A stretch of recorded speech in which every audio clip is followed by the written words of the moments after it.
Thanks for checking out this episode of the Rookie Big Board podcast. If you enjoy it, make sure to subscribe, give the video a like, drop a comment, let me know how you feel about how I feel about some of these 2023 running backs. And as always, you can check out all of my work at patreon.com/the EFF Educator.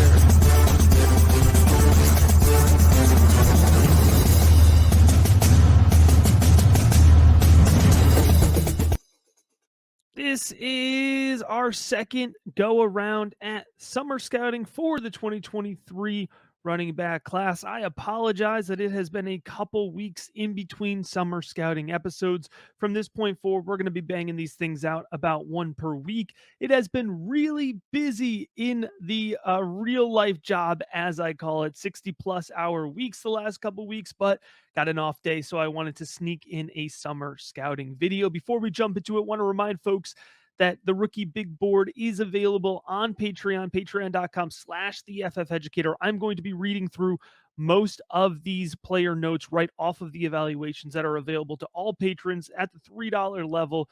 You get access to the 2022-2023 Rookie Big Board's Devian Dynasty rankings from 6 analysts. Quite frankly, it's worth it just for the super active Discord and personalized advice, but it also comes with 2022 season projections. All right, let's go ahead and jump into it here. The first running back that we're going to talk about today is the running back that folks were upset wasn't in the last video, and that is Jahmyr Gibbs, a running back out of Alabama. Now, as a reminder, these running backs are not ranked in order. I didn't do the 4 best last time or anything like that. I tried to look for trends and put them into groups that I thought would be interesting to analyze together.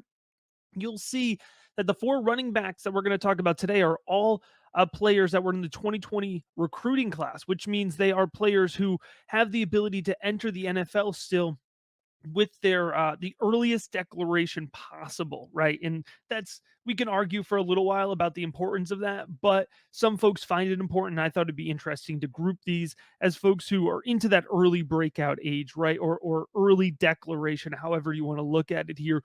But let's start by looking at Jahmyr Gibbs's recruiting background here. He was a 4-star. He was the 8th overall running back in the 2020 class. He was the 76th overall player. He was 10th out of the state of Georgia. Participated in the All-American Bowl. He received 28 offers, received an offer from Florida, received an offer from Alabama, which is interesting. He ends up going to Georgia Tech. After 2 seasons, he enters the transfer portal as a 5-star transfer. So he was a 4-star high school recruit, a 5-star transfer recruit from 247 Sports. He was the 4th overall transfer in the 2022 transfer class. 247 had a really interesting comp for him. It was Aaron Jones. We're going to talk a little bit about whether that comp still holds up here in a moment. Now, I currently have Jahmyr Gibbs projected as a day 1 late to day 2 mid NFL draft projection. That's picks 20 to 50 overall. That feels like a real safe spot. I don't think we're talking about Gibbs as a player who's going to crack the top 20. I don't think he's going to be the first running back off the board, but I do expect he'll go early on in day 2. But for me, remember, draft capital, that's one bucket. That's one set of draft capital. In 2 seasons at Georgia Tech, he was very efficient, 1,206 yards in 19 games on the ground, 8 total touchdowns on the ground. He also caught 59 balls for 768 yards and 5 touchdowns. A dynamic dual threat player. He's coming in currently listed at 5'11", 200. So he's got the size, he's got the traits. Let's dig into those traits a little bit more here. Now, when we're talking about Gibbs overall, he's going to be really listed as an explosive athlete. He displays the ability to shred opposing defenses despite starting his career in a relatively broken offense there at Georgia Tech. To Gibbs here, you're going to see that he bursts off the line of scrimmage. He breaks defenders with sharp, quick footwork. He's a shifty runner that makes defenders miss in short space and in the open field. He is explosive. He has the ability to break off long runs each and every time he touches the ball. He displays good field vision, the ability to get to the second level of the field consistently when running in between the tackles. Now, as a pass catcher is where things start to get really exciting from a fantasy football perspective. He has sticky hands. He displays the ability to haul in off-target passes. He has the ability to be a key member of the passing attack. Now, it's going to be really interesting to see how Alabama chooses to use him, right? Georgia Tech used him everywhere, and it's because they needed to. Jahmyr Gibbs was the offense. So as we're looking to see how he fits into an already explosive and dynamic offense, I think it's going to give us a really valuable opportunity to see where Gibbs fits in with talented players around him, right? We're going to talk about it. Gibbs right now, for a lot of folks, is considered to be that running back to, I'll use consensus in quotes, right? But a really popular running back to selection. But as you're going to see, compared to coming out of high school, Gibbs is a little bit lower than some of these other guys we're going to talk about. But he's had the ability to really stand out in the Georgia Tech offense. So it's just going to be really interesting to see if he feels like a piece of this Alabama offense or if he continues to feel like the guy, right? Now, let's dig into his highlight traits here a little bit more. When we're talking about his athleticism, he's a really shifty runner. He has great lateral movement. He has a great elusiveness. But I think that word shifty is the word I'm going to come back to. He's a shifty runner. That's a good term for me. And it comes with a little bit of special ability. Like, I don't give that out quickly. It has to do with him having very quick footwork. It allows him to navigate in and out of the tackles very easily. Mentioned it, but he's elusive in the open field, right? He has that ability, a little bit of that game changing ability. Now, I talked a little bit about his pass catching ability here, but I really like he feels like a seamless addition to the passing game. So it'll be interesting to see if Alabama puts him out wide. Remember, if you go back a couple seasons, Alabama used Najee Harris out wide. They actually lined him up as a wide receiver a few times. So, if you're looking at Gibbs' skill set here, I don't know if he's quite the pass catcher that Najee Harris was, but he's going to be in that same ballpark. So it'll be really interesting to see if they use him just as an extension of the backfield or if they actually let him line up split in or out wide as well. And he's explosive. He fires off the line of scrimmage. He gets to the second level of the field fast. That's one of my favorite things about him, right? You give him 3 yards, he's taking 10. And behind the Alabama offensive line, that could be really, really special of a trait. Like, that is where I think we're going to see Jahmyr Gibbs potentially just skyrocket his draft stock, because we might get some huge highlight plays behind a really solid, supportive offensive line. Gibbs was able to do that oftentimes behind a horrid offensive line there at Georgia Tech. So for him to really be now playing behind one of, if not the best offensive line units in the NFL, or I'm sorry, in the NCAA, it's really going to help us see him and how he could project in the NFL. Now, in terms of some negatives or some areas, I should say, that I want to see him improve. It's so funny. In summer scouting, we can say improvements. In 6 months, we'll call them negatives or things that are going to tank his draft stock, right? But for now, I want to see that strength. I want to see his strength hold up. He's an aggressive runner. He's not afraid to hit the hole, but he wasn't overpowering ACC defenders, right? How is he going to hold up against SEC linebackers? Will he hold up against SEC linebackers? We have to see better pass protection. He's getting blown up by blitzers. Now, I think it comes from a poor anchor. He gets overpowered really consistently, right? So it's going to be interesting to see, will Alabama even need him out there on third downs? Now, we want him out there on third downs, but are they going to trust him to protect a Bryce Young, who, remember, is undersized, who cannot afford to consistently be afraid in the pocket and take those hits, right? So it'll be really interesting, again, to see how Jahmyr Gibbs is used in this Alabama offense. Right now, he's the consensus 2 across the industry for this running back class, but I don't know that he will be the consensus 2 when it comes to this year's draft situation. And that's no knock on Jahmyr Gibbs. I think he's a special player. I think he has the ability to be the number 2 running back in this class, but it's going to be a really, really interesting season. It's going to be somebody that we're going to talk about a lot here for the next 6 or so months. All right, let's get into the next guy here, and that is Zach Evans. Originally signed with TCU, but now he has transferred. He'll be playing with Mississippi this year. Now, Zach Evans was a 5-star recruit. According to 247 Sports, he was the second running back in the 2020 class. So he originally was that next guy up behind Bijan Robinson. In terms of 247 Sports all-time rankings, 20 years plus, folks, he's 314th all-time as an overall recruit. That is really, really high. Now, for folks who might be new to Zach Evans, I got a little bit of a wild recruitment to tell you about. All right, so he was bouncing all around. He was originally with Georgia. He ends up not staying or not honoring his commitment with Georgia, or asking to get out of it. Not honoring sounds bad. He was mutually released from his agreement with Georgia, and then He ends up getting suspended from his high school championship game for violating team rules. There's a few different rumors out there, but I believe it was a cell phone usage thing. So it wasn't like a high character thing, but he wasn't following team rules, poor leadership, right? And so questions start to swirl and circle about maybe it was his academics that stopped him from getting admitted into UGA. Again, rumors, folks, rumors here. Now, so he ends up going to TCU, right? Which was, it was UGA, it was Tennessee, it was all these big SEC schools. He ends up going to TCU. He stayed close to home. He ends up, there's not really many other issues past once he got to TCU. He did miss the 2021 TCU team opener for violating team rules. Never really got more out of that, but it wasn't a significant suspension. The academics turned out to be fine at the college level, but he wanted to transfer. It never felt like TCU was the end goal for Zach Evans, right? And so he ends up transferring this year into Mississippi or Mississippi. I almost said Mississippi State. He transfers to Mississippi. All right. In terms of high school, he has a verified 4.51 40 time, a verified 3.84 shuttle, verified 37.2 vertical. And in high school, he came in at 5'11 200 verified. He was in the opening finals, which is probably the biggest showcase game. He was in the All America game, and he had a really good 247 comp, which is Melvin Gordon. I don't always love the comps. I do like that Melvin Gordon comp a lot.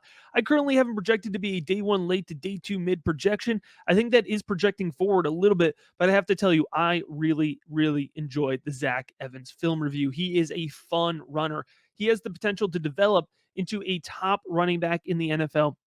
He has the potential to develop into a top running back on your fantasy football roster. You look at what he did in just 15 games, 146 carries in 2 seasons with the Horned Frogs, 1,063 rushing yards. Now, if you are able to do that quick mental math, that's 7.3 yards per attempt in the TCU offense. And folks, I got to tell you, defenses knew when TCU was running the ball. They knew when Zach Evans was getting the ball. All right. It was not a very deceptive offense.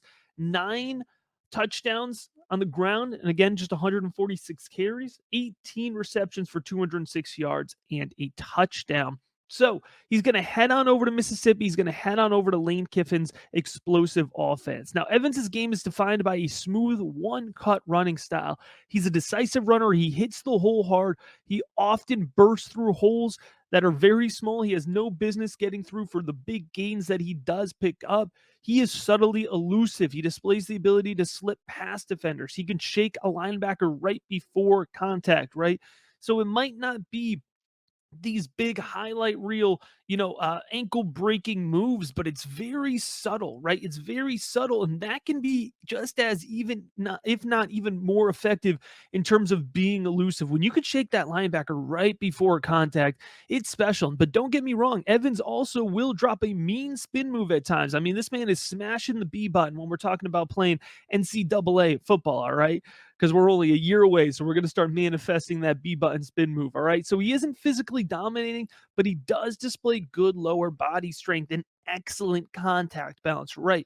Remember, strength is not just power running, it's also contact balance. Those things have to work in concert, and excellent contact balance can offset a limited lower body strength and vice versa. Right. He doesn't fire off the line of scrimmage, but he builds speed uniquely well downfield as he moves into the second and third levels of the field. And Evans does display effective downfield acceleration. Now, it wasn't clear whether or not he really had high pass catching ability at TCU. He was not asked to do that. He should be asked to do that in Lane Kiffin's offense. Think of what Jerry and Ely was asked to do last year, right? Certainly Ulysses Bennett is in there too. They're going to be splitting targets and touches, but I do think Evans is going to get targets out of the backfield too, which should clear up some of the hands questions, not concerns. We just didn't get to see his hands all that much. And I think Lane Kiffin will give Evans the ability to contribute out of the backfield, because when you have a player as talented as Zach Evans and an offense as explosive as Mississippi's, you're going to be doing everything you can to get the ball in his hands. So in terms of top traits, we're talking about his athleticism. I talked about that ability to be elusive in tight space, the ability to juke defenders, the ability to make them bite. I talked about his speed in terms of being able to accelerate well downfield. He's a really smooth runner. He accelerates really well and really consistently. But I didn't talk about his vision. I like his vision. He displays the ability to run off tackle very well. He finds small holes that he can fit through. He's not afraid to hit them. He is a decisive runner. I love that. That is such a key word for me. He is a decisive runner. All right. Flip on the Cal 2021 tape. Flip on that Texas 2021 tape. You're going to see a really good running back in Zach Evans. You're going to see somebody whose fantasy value could really skyrocket here over the next 4 months.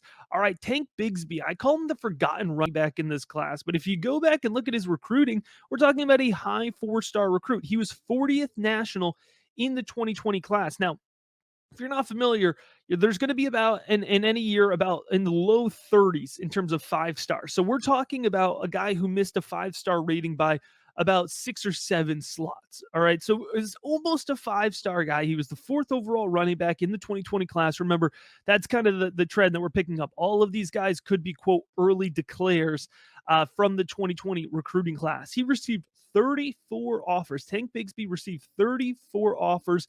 LSU, South Carolina, Alabama, Arkansas. He chose to go and play at Auburn. We have a verified 4.55 40 time at the opening finals. He did participate in the opening finals as well as the All-America game coming out of high school. You look at his production, and he really burst onto the scene as a true freshman. We were very, very excited about Tank Bigsby going into last year. 138 attempts, 834 yards, averaged 6 yards a pop, 5 touchdowns. Now, he goes into the 2021 season. This Auburn offense really breaks down. I mean, we're talking about a new coaching staff. We're talking about inefficient quarterback play, then injured quarterback play. And Tank Bigsby still put this team on his back. He's running at 6.02 208. He ran the ball 223 times for 1,099 yards and 10 touchdowns. He also hauled in 21 receptions for 184 yards, and I'm calling him the forgotten running back because it wasn't necessarily as many highlight plays, but Tank Bigsby wasn't bad last year, right? He wasn't inefficient. He wasn't unproductive, but I feel like we have just let Tank Bigsby fall and fall and fall. Now, when you look at his summer scouting report, I see a fluid back. He could speed up quickly and attack the hole without fear. He has quick feet. He displays the ability to pop off the line of scrimmage, and he closes space quickly when given room to operate. He was not always given room to operate behind that Auburn offensive line playing against the SEC West most games last season. He accelerates well. He shows some ability to move laterally. He does not overpower defenders, but he isn't afraid to take on SEC linebackers. He earns his name through his contact balance. You know, it's really interesting that he's Tank Bigsby. You think about somebody who is just going to absolutely, power over guys, right? You think of somebody who's just going to smash guys and move forward. It's really more of his contact balance because in terms of pure strength, like I mentioned, he's not really overpowering guys. Now he's playing against the biggest guys and he's holding his own, right? But it's his contact balance where I think you see some of that Tank energy coming out.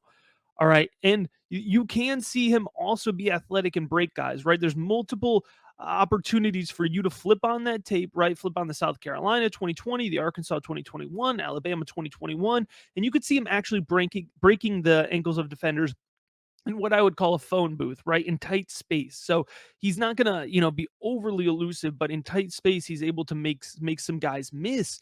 Now, I will say when it comes to his downside, he struggles to see the field too often. I don't know if that's the offensive line, but that's a vision concern. Vision's always a major red flag for me. And so you could see multiple examples of him running right into the lineman, missing gaps, not being decisive, rarely creates his own space, right? And he can struggle to get to that second level of the field. So it'll be interesting to see if Auburn gets their stuff together a little bit more this year, if he's able to be a little bit more effective. But at the end of the day here, we're looking at somebody who's fast. He has the speed. He's a fluid runner for his size. He has the explosiveness to pop off the line of scrimmage. He's got good burst and great contact balance. All right. We love the contact balance here of Tank Bigsby. I hope he has the ability to show off a little bit more this upcoming year. All right, let's get into our final running back that we're going to talk about here. By the way, after this, we're going to get into some wide receiver summer scouting, and we may circle back to running backs after we get through a lot of the positions here. But I'm going to go ahead and talk about the guy that a lot of folks are really excited about, and it's Devon Achane out of Texas A&M. I don't know if I'm saying it right. Every time I swear I say it differently. I apologize, Devon. I will get this down by the time it comes to your 2023 actual recruiting profile here. But looking at a chain, let's start here with his recruiting profile: 4-star, 137th nationally, fourth all-purpose back in the 2022 class. An all-purpose back is a dual threat, more versatile player, right? Not necessarily somebody who classifies only as a running back, but when you're an all-purpose back, sometimes they may project you to transfer into the wide receiver position or just be more of a versatile guy at the college level. He was 21st in the state of Texas. We know that's pretty impressive, right? He had 20 offers coming out: North Carolina, Alabama, Arkansas, Auburn among them. He has a verified 10.8 200 meters for out of high school, a verified 20.69 200 meters. You don't have to know what that means to know that is a very good verified time. The man is fast. All right, no doubt about it. Devon Achane is fast. Now, he was a really interesting film review here. You look at his stats. He had 130 attempts, 910 yards, 7 yards a pop, and 9 touchdowns. He caught 24 balls, 261 yards, and a touchdown in 2021. Remember, he was sharing the backfield with Isaiah Spiller, all right, who was considered to be a top running back for a lot of folks, ends up going early day 3 to the Chargers. So he was splitting with a very talented running back, and he was still super, super efficient. Now, he will understandably get fantasy football players very excited with his highlight reel, but it does come with some limitations. Now, there is no two ways around this. Achane burns in a straight line. He displays great breakaway speed when running the ball. And here's what's going to be really helpful for his NFL potential: he has proven special team speed when returning kicks. All right. You go back, it is the Alabama game. I believe he takes one to the house. Yes, Alabama, 96 yards. And that is when you could see that straight line acceleration just perfectly on display. All right. He's quick enough to beat linebackers to the edge, and he does display some lateral agility. For his size, he has good contact balance against SEC defenders. However, he's not going to score high in contact balance or strength overall. He shows good hands and ball tracking ability when targeted near the line of scrimmage and when targeted downfield. Now, he does struggle to consistently find and create his own space when running the ball. He gets caught running into his own lineman too often. He looks like he is guessing which hole to hit really consistently, and that is scary for me. Although he's fast, he doesn't necessarily explode off the line of scrimmage, and he does have limited elusiveness, all right? But he thinks he can break defenders. So that's one thing that always is really troubling for me when I'm watching a running back. I don't care if you're not elusive. Understand you're not elusive. And I think Achane thinks he's more elusive than he is, and that leads to poor decision making. So you have somebody here who's coming in at 5'9", 185. I think his size is going to be a concern for NFL folks. And you have some issues with vision. Certainly, he's going to get drafted. He's going to get drafted relatively high because of his speed. I currently have him projected as day 3 early. I think if he ends up being a day 2 guy, it'll be day 2 late, and it'll be with a real interest in his special teams. Still, somebody really fun, somebody who I'm really excited to watch. But I've noticed, just generally compared to consensus, I'm not quite as high on Achane as some others necessarily are. Still, an exciting player and an exciting group of players that we just broke down here. 4 running backs originally out of the 2020 recruiting class here, who all could be early declares, could play a major part in this 2023 rookie running back class being a deep and talented group. Remember, summer scouting is all about getting an idea of where players start and giving us an idea of what we want to watch here over the next couple months.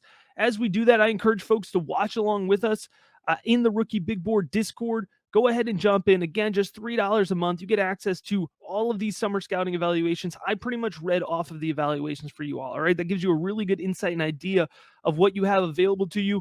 You get early access to all of that, right? Because we already have plenty of wide receivers. We're building that up. July is going to be a big month. We're probably going to be done with 40+ summer scouting reports after the month of July.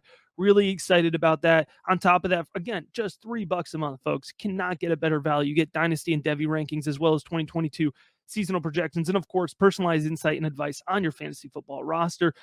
As always, I appreciate you checking out this episode